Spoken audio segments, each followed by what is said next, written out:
Have you ever questioned what it really means to live at the threshold? To seek balance between faith and doubt, between the sacred and the world that mostly isn't paying attention? This is the hidden threshold, a space for the lived, evolving practice, a place where the sacred and the ordinary keep meeting and neither one stays the same. Rooted in pagan and magical tradition, but open to anyone who's ever tried to live what they believe. I'm Veyrin Vale, and I'm glad you're here. Let's begin. Let's start with a quick exercise. Picture a church. It probably takes a little effort. Maybe you see rows of wooden pews, sunlight leaking through stained glass, someone talking at the front. The rest of the scene fills in without you even trying. It's a Sunday morning, folks are dressed up, there's music, a quiet hush, or maybe a murmured hymn. Even if you've never actually been to church, you get it. The picture just appears, almost like it's been waiting there all along, tucked away in the back of your mind. That's how deep this template is set in us. Somebody says church, and your brain rolls the film, no questions asked. Now, try this. Picture a group gathering for something spiritual, but not in a church. Not even anything church-like. What comes to mind? For most people, honestly, nothing does. Not because these gatherers don't exist, they do and always have, but because no one ever taught us how to recognize them. There's no handy mental file for spiritual community but not church. No steeple, no Sunday, no blueprint. Instead, our cultural imagination holds a single, worn-in image for what it means to come together around something sacred. If something doesn't fit that mold, it almost disappears entirely from our understanding. I've lived something different, though. I've sat with people who found each other outside the Sunday box. We met in someone's apartment or around a backyard fire, sharing a meal and shifting naturally into ritual or conversation, or sometimes both at once. There wasn't a sermon, there weren't pews or hymnals, but it was still spiritual community, as honest and real as anything going on in a stained glass sanctuary. Lately, I've been turning these questions over. What does practicing with others look like when no one gives you a script? What does a circle, or a shared meal, or an evening around a candle give your magic or spirituality that solitude doesn't? How do you build a shape for your seeking when there's no map, no instructions, just your people and your longing for something meaningful? Honestly, I don't think there's a single answer, and that's the point. When the template falls away, you have to make it up as you go. Feel it out with each other. Try things and see what sticks. Stay open to surprise. That's risky, sure, but it's also unbelievably alive. So what do we practice, and how do we show up when the picture in our heads is truly our own to draw?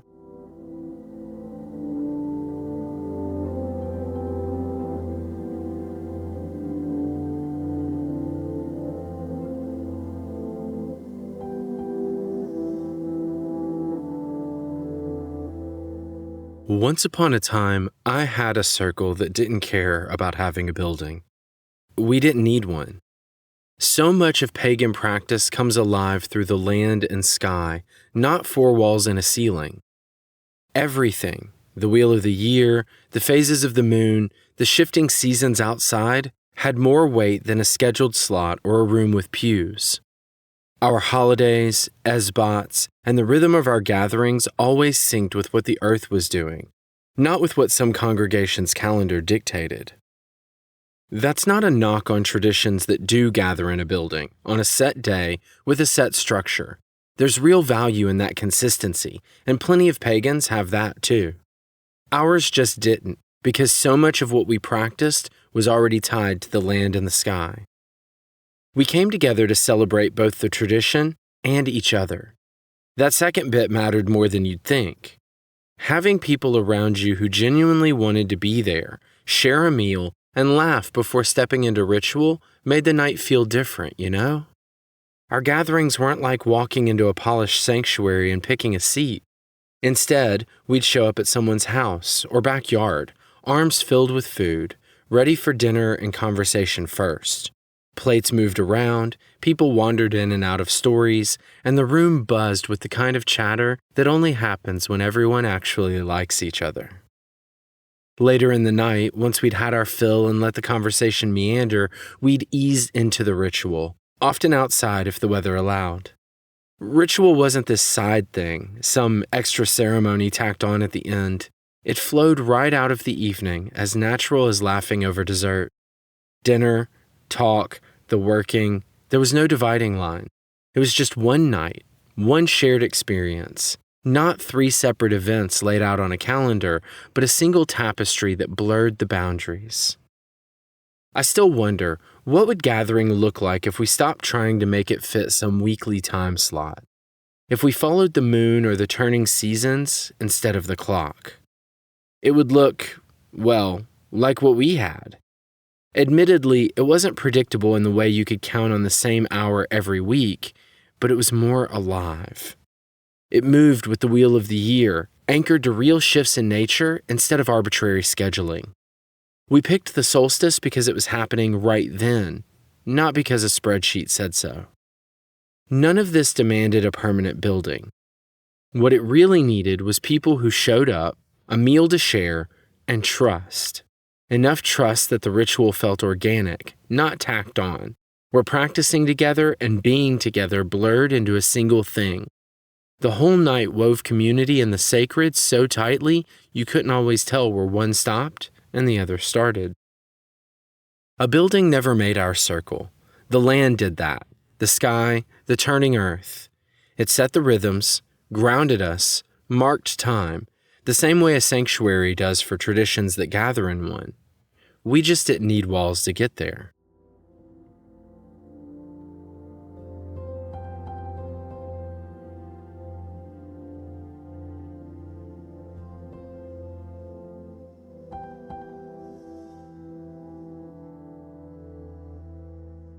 There's this almost electric feeling when more than one person in the room is tuned into the same intention.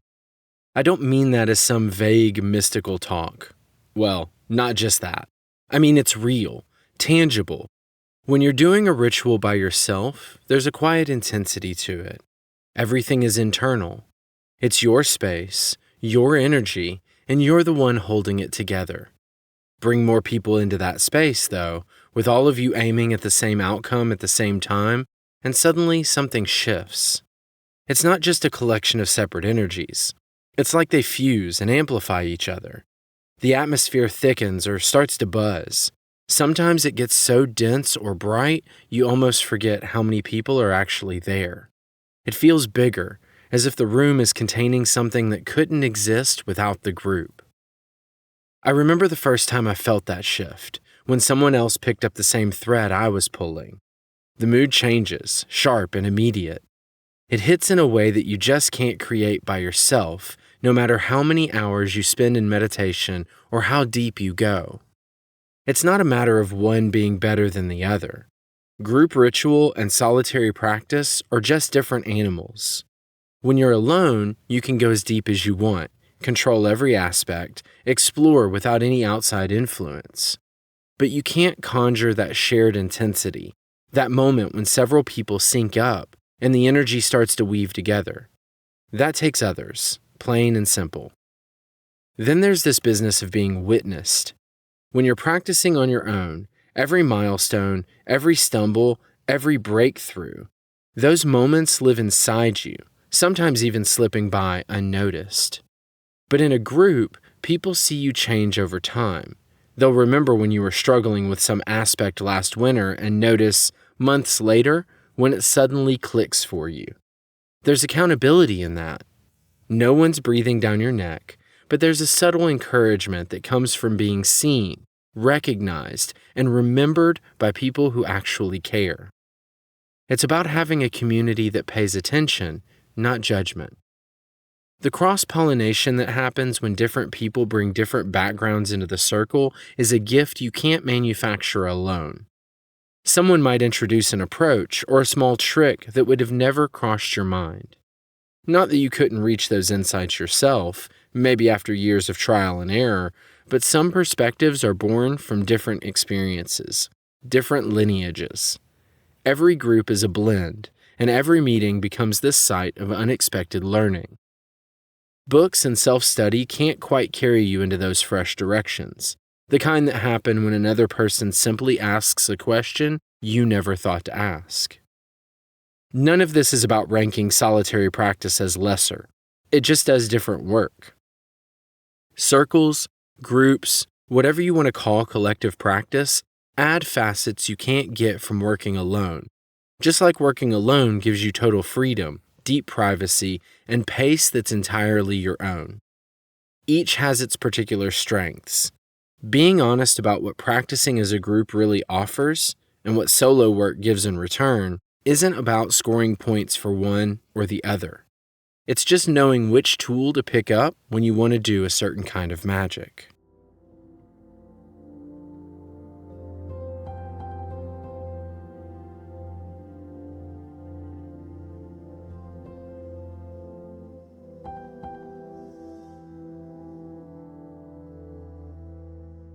When you walk into a mainstream congregation, everything's already in place.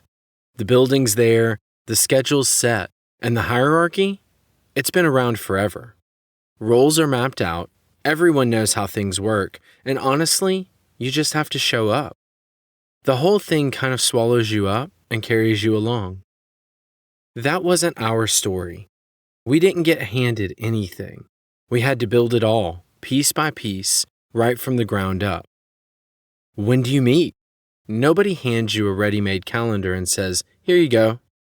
We picked the wheel of the year and the Esbats because those times actually meant something to us. Solstices, equinoxes, and the moon phases have their own gravity. We met because the moment itself called for it, not because it was a convenient open slot. And it wasn't just rituals. Sometimes we just got together because we wanted dinner with friends.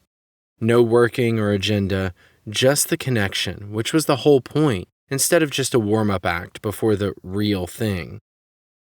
Figuring out what a gathering night even looked like, that took trial and error too. Some dinners dragged on, some rituals felt rushed, but eventually we found our rhythm. The space where food, conversation, and magic all fit without stepping on each other. Who leads, and what does leading mean when there's no institution propping you up? We had to sort that out ourselves, based on trust, one person at a time. All we had to rely on was whether the people in the circle believed you could do the job. So if nobody gives you a structure, what do you build? And how do you know it's working?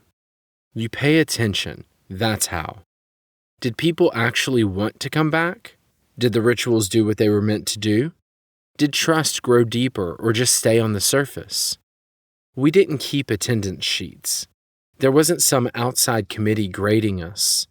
All we had were the people right there in the room, and the simple truth of whether what we created actually mattered to them. Yeah, that makes everything much more fragile than any institution. A church can lose half its members and the building still stands. The next person slides into the old spot on the schedule. Our circle didn't have anything holding it up except the people who made the choice to show up. If enough of them walked away, there wasn't anything left to prop it up. But that fragility is what made it feel real in a way you don't get from borrowed traditions or handed-down routines.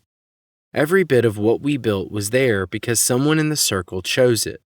Not because someone else always did it that way, but because we could have done something different and still chose this. The rhythm, the way we led, the shape of a ritual night, it was all deliberate. Nothing was just inherited. The whole thing was chosen, together, and there's something deeply authentic about that.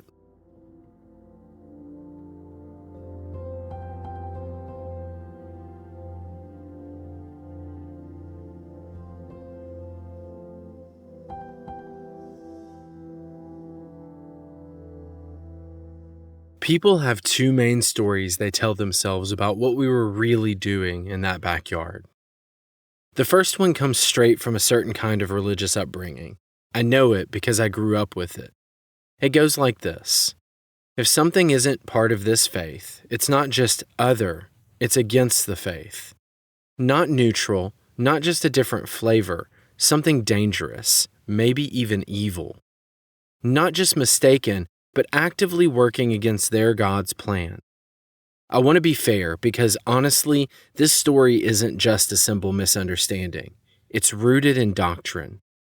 Some Christian teachings, definitely not all, but enough to matter, claim to be the only real path to the divine. That belief runs deep.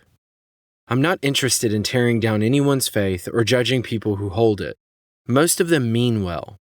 But when the idea hardens that anything outside that path is scary or wicked, people like me, witches, druids, shamans, end up carrying the costs. And sometimes those costs turn violent. That's not just something from the history books. For plenty of us, it's still present-day reality, and we have to keep it in mind. The second story is weirder, honestly.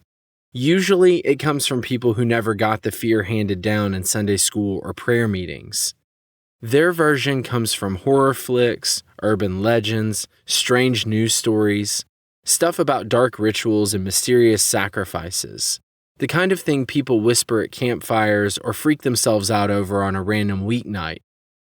In that story, nobody's passing dishes around, nobody's laughing about work. It's all shadows and suspicion. In this case, it's not doctrine. It's just a lack of real information. So stories flow in to fill the gap. But what if people just asked, hey, what actually goes on at these gatherings? Well, they'd hear about a shared meal, conversations drifting from topic to topic, maybe a solstice candle burning, the moon overhead, people showing up and trusting each other, even though there's no rule book or guide, just us building it as we go. There's nothing scary in that. No horror either. I get it. When there's no clear picture, people fill in the blanks with whatever's handy. But sometimes those blanks are just empty, and sometimes they're shaped by a story that never meant to make space for us at all. Both things happen, and they aren't the same. The truth? It was way quieter out there, and a lot more normal than anyone imagining the worst could believe.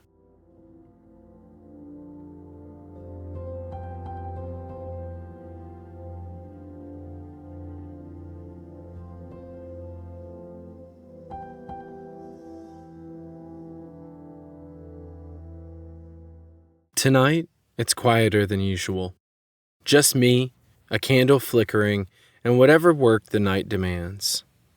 Sometimes, if I relax and let my mind wander, I remember the old kind of quiet, one that always settled in a room before a ritual when everyone circled up and held their breath together. That hush was special. It's been a while since I felt it, and honestly, sometimes the absence of that circle sits heavy with me. I don't have it now, and it would be silly to pretend that doesn't matter. What I found in those moments was real, undeniably so. Practicing alone now doesn't erase any of it, and it doesn't make what's happening tonight any less honest or meaningful. That's the truth.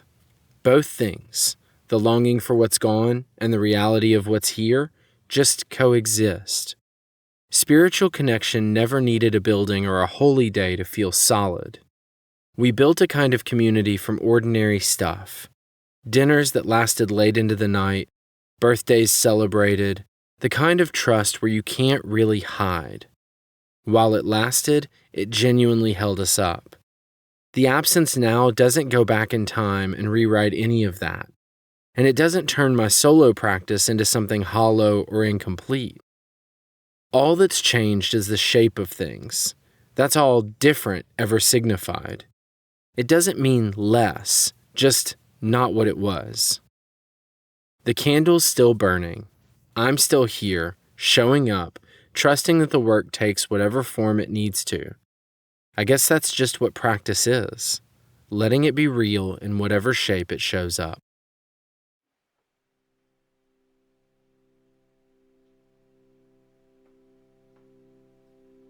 If something from today stayed with you, you don't have to figure it out right now. Let it sit and do what it does. That's usually where the good stuff happens anyway.